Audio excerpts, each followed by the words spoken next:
Hi everybody, welcome back to my channel. So in today's video, I am going to be reading you a fairy tale from this book here, A Book of Fairy Tales by Dean. This is a cherished book in my opinion. It's one of my favorite childhood books, and there's a lot of really great stories in it, and I love the pictures. The pictures are just the best, great illustrations. So I hope that you will enjoy this story. You can just sit back and relax and listen to my voice, and I will read you a fairy tale. So let's get started. I am going to do, let's see, I think we're going to read this one. It's called Rumpelstiltskin. Fix my shirt here.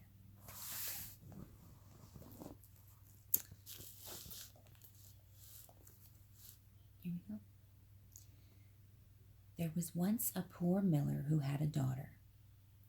One day, he had to go inside the king's palace on business. He was so pleased at this honor that he tried to make himself into somebody much more important than he really was. He told the king that he had a beautiful daughter who could spin gold out of straw. "You may bring her to see me," the king told the miller, who was already beginning to regret his boasting. "I would like her to do some of this wonderful spinning for me." The next day, the frightened miller took his poor daughter to visit the king. The king was delighted to see that she was indeed beautiful. He led the girl to a small room, and when he opened the door, she saw that it was full from floor to ceiling with straw. The king pointed to the spinning wheel. "Set to work and spin until dawn," he told the poor girl. The miller's daughter had no idea how to spin straw into gold, and all she could do was sit and weep. Suddenly, the door opened wide, and in peeped a tiny man. "Why are you crying?" he asked. "I must spin all this straw into gold by dawn," she wept, "and I do not know how to do it." "Do not worry about that," cried the little man. "I will help you. But first, what will you give me if I do?" "I will give you my ring," said the girl. She gave it to him. Then he sat down at the spinning wheel. It began to turn and twist. The little man fed straw onto the whirring bobbin, and the more he put there, the more golden coins fell onto the floor. When dawn came, there was no straw left, and the room was full of gold. When the king came to see the girl, he could hardly believe his eyes. He was so pleased that he had another room prepared. This time it was even bigger room, and there was still more straw in it. "Spin more gold for me, my dear," cried the king. He shut the door, leaving the poor girl alone with the straw and the spinning wheel. This is the miller's daughter. It's a great illustration. See how great. I love the old costumes that they put them in. And this must be the king, I think.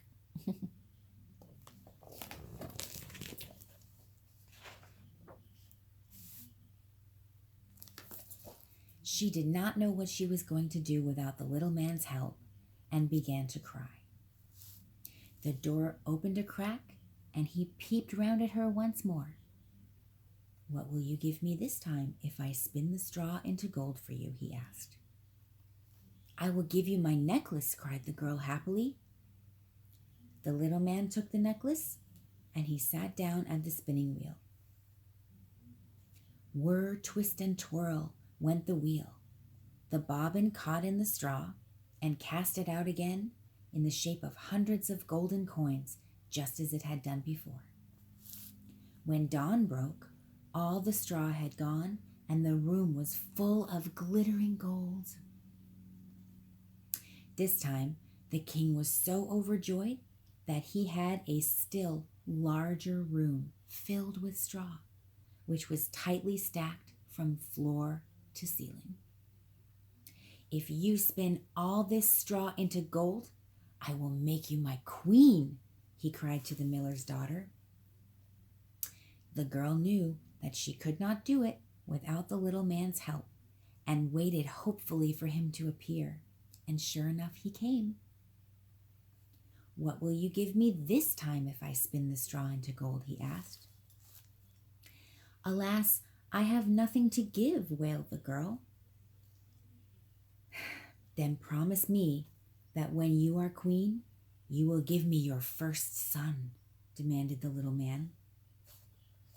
The girl could do nothing else but promise, and at once the little man seated himself at the spinning wheel and began to spin. This is him spinning.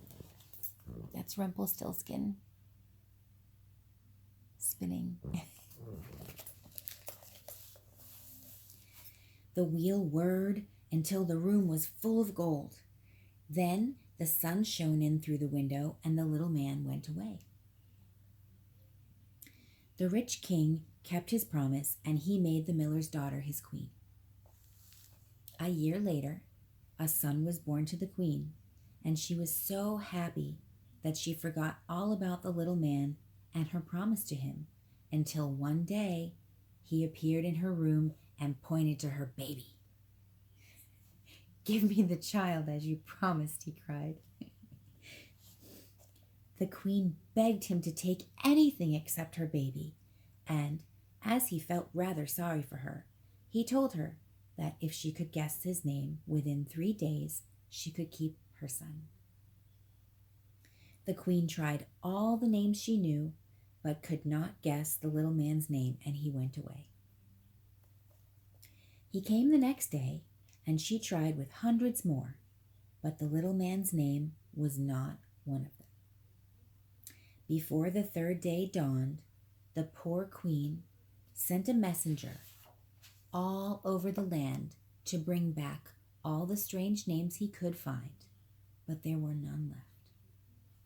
"But I did see one strange thing," he told the queen. "I was passing a little house with a tiny man dancing and jumping round a fire burning in front of it. He was singing a song, and this is what he sang. Tomorrow I brew, today I bake, and then the child away I'll take. For little deems my royal dame that Rumpelstiltskin is my name." And this is Rumpelstiltskin dancing around the fire. I love these illustrations. They're so great.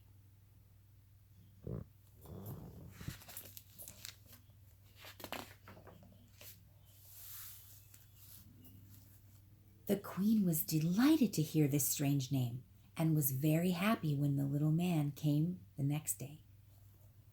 She waited for him to speak before she asked him about it, and teased him a little before she said the name her messenger had told her.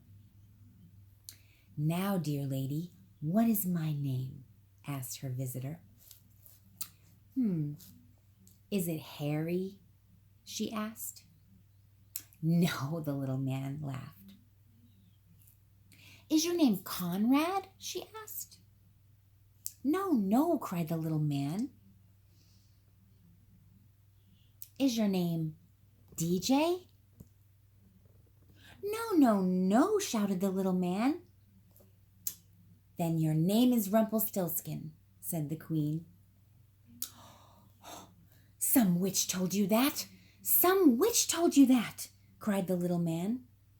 And he was so angry that he stamped his foot so hard he sank right down into the ground, out of sight, and he never troubled the queen again. The end. And this is a picture of the queen and Rumpelstiltskin going right through the floor. Oh my gosh. Pretty illustration of the queen and her baby. Great story.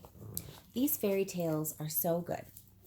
This book was in our family for a long, long time. I kind of stole it from, we had a camp in Maine, and it was always up there for us to read in the summers whenever we would vacation at the cottage.